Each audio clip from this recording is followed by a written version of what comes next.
Hi hello welcome to cine popcorn you. ఇప్పుడే సంక్రాంతికి వస్తున్న మూవీ అయితే చూసొచ్చాను, which is acted by victory Venkatesh and directed by Anil Ravipudi గారు. మూవీ చూశాకైతే నాకు ఒకటి అనిపించింది, it's a very good family entertainer.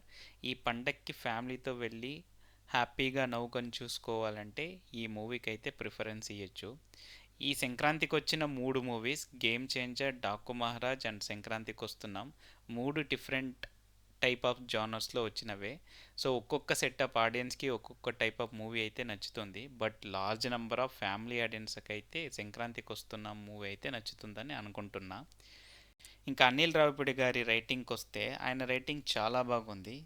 ఆయన చాలా ఓల్డ్ మూవీస్ అన్నీ రెఫర్ చేశారనుకుంటా. ఆ ఓల్డ్ మూవీస్లో సక్సెస్ అయిన చాలా వరకు సీన్స్ని ఈ జనరేషన్కి ఎలా చెప్తే అర్థమవుతుందో అలా రాసుకొని చాలా బాగా ప్రజెంట్ చేశారు. ఇంకా ఈ మూవీలో బిగ్గెస్ట్ ప్లస్ పాయింట్ ఏంటంటే భీమ్స్ గారి మ్యూజిక్. ఆయన ప్రొవైడ్ చేసిన 3 సాంగ్స్ అయితే చాలా పెద్ద బ్లాక్ బస్టర్ అయింది మూవీ రిలీజ్కి ముందే. అందులోనూ గోదారి గట్టు మీద సాంగ్, ఆ సాంగ్లోని ఫ్రెష్నెస్ మరియు రమణ గోఖల గారి వాయిస్ చాలా వరకు ఫ్యామిలీ ఆడియన్స్ని అయితే అట్రాక్ట్ చేస్తూ ఉంది. ఇంకా మూవీ ప్లాట్లోకి వెళ్తే వెంకటేష్ గారు హ్యాపీగా పెళ్లి చేసుకొని తన భార్యతో ఒక విలేజ్లో అయితే ఉంటారు. అదే సమయంలో ఒక క్యారెక్టర్ అయితే కిడ్నాప్ చేయబడుతుంది. ఆ కిడ్నాప్ అయిన క్యారెక్టర్ని కాపాడడానికి పోలీస్ ఆఫీసర్ అయిన మీనాక్షి గారికి అసైన్ చేస్తారు. ఇంకా మీనాక్షి గారు ఏం చేస్తారంటే ఆ కిడ్నాప్ అయిన క్యారెక్టర్ని కాపాడడానికి తన X trainer and ex lover అయిన వెంకటేష్ గారి హెల్ప్ తీసుకోవడానికి విలేజ్కి అయితే వస్తారు. సో వీళ్ళు ముగ్గురు కలిసి ఆ కిడ్నాప్ అయిన క్యారెక్టర్ని ఎలా కాపాడతారు, ఆ ప్రాసెస్లో ఏమేం క్రైమ్ ఎలిమెంట్స్ వస్తాయని మీరు మూవీ చూసే తెలుసుకోండి.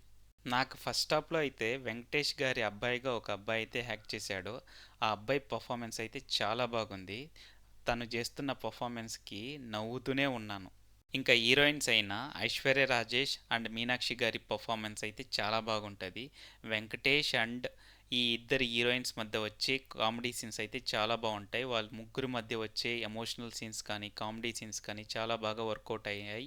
ఇంకా మూవీ సపోర్టింగ్ రోల్లో యాక్ట్ చేసిన నరేష్ గారు, వీటి గణేష్ గారి మధ్య కామెడీ ట్రాక్ అయితే చాలా బాగుంటుంది. సో వీరి మధ్య ఉన్న కామెడీని చాలా బాగా ప్రజెంట్ చేశారు. మూవీలో ఇంకో కామెడీ ట్రాక్ కూడా ఉంటుందండి, సాయి కుమార్ అండ్ అనిమల్ మూవీలో యాక్ట్ చేసిన ఉపేంద్ర గారి మధ్య కామెడీ ట్రాక్. సో వీరి మధ్య వచ్చిన కామెడీ సీన్స్కి అన్నిటికీ థియేటర్లో ఆడియన్స్ అయితే చాలా బాగా నవ్వుకున్నారు. ఇంకా మూవీ మెయిన్ క్యాస్ట్లోకి వస్తే వెంకటేష్ గారి పర్ఫార్మెన్స్ గురించి ఏం చెప్పుకుంటామండి. ఆయనకి ఇది ఒక ట్రైలర్ మేడ్ క్యారెక్టర్. ఆయన కామెడీ టైమింగ్ కానీ, ఎమోషనల్ సీన్స్లో యాక్ట్ చేయడం కానీ, ఫైట్స్ కానీ అన్నిట్లోనూ చాలా బాగా చేశారు. వెంకటేష్ గారి performance and is characterisation is the biggest plus point for this movie. ఇంకా మూవీ డ్రాబ్యాక్స్కి వస్తే సినిమా క్వాలిటీ. సో క్వాలిటీ ఇంకొంచెం బాగుంటే బాగుంది అనిపించింది నాకైతే. And also predictable story. So ఇలాంటి స్టోరీని ఇంతకు ముందే చాలా మూవీస్లో చూసాము, కొత్తగా ఏమైతే స్టోరీ ఏమీ లేదు. But movie presentation and characterisations చాలా బాగున్నాయి.